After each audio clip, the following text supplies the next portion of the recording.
डलल हो बाहर भेली बहिनों से सभे बहिनों, डलल हो बाहर भेली बहिनों से सभे बहिनों।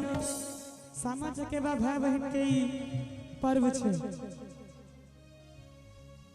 डलल हो बाहर भेली बहिनों से सभे बहिनों, सब भैया लेल डाला छी सुन गे राम सजनी, सब भैया लेल डाला छी सुन गे राम सजनी।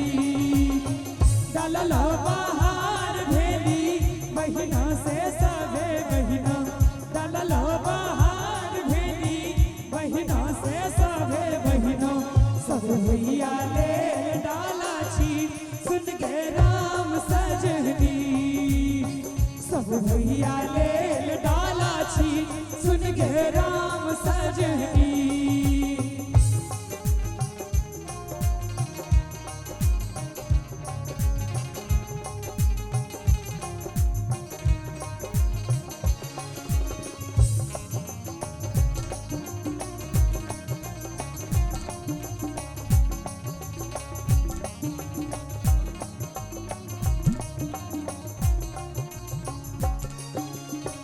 कथी के रे आहे बेटी डाला तोहरा छलो, कथी के रे आहे बेटी डाला तोहरा छलो, कथी के रे आहे बेटी डाला तोहरा छलो।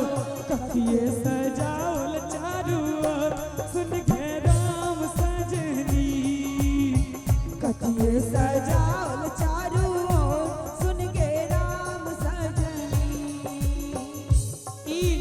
बाप बेटी में बात भ रहल छै।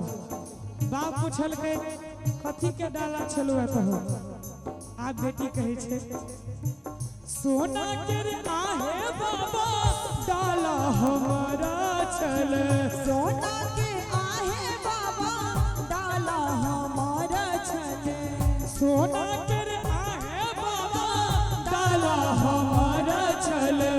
फूले सजावल चारू ओर सुन गे राम सजनी, फूले सजावल चारू ओर सुन गे राम सजनी।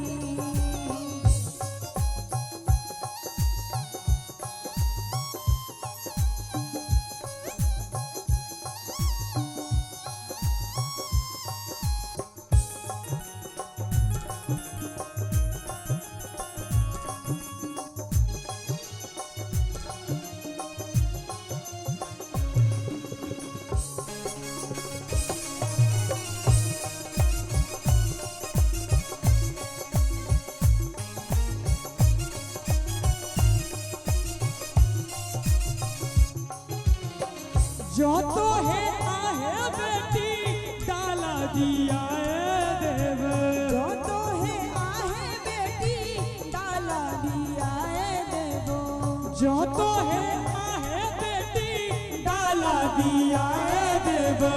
भैया की देव ही दान सुन गे राम सजनी, भैया के की देव ही दान सुन गे राम सजनी। घोड़वा चढ़ाला देवा रथवा बैसला देवा, घोड़वा चढ़ाला देवा रथवा बैसला देवा। छुटकी ननदी देवदान सुन गे राम सजनी, छुटकी ननदी देवदान सुन गे राम सजनी। सब भैया लेल डाला छी सुन गे राम सजनी, सब भैया लेल डाला छी सुन गे राम सजनी। नीक लगले चाची, एक बेर ताली बजा दियो तो। हाँ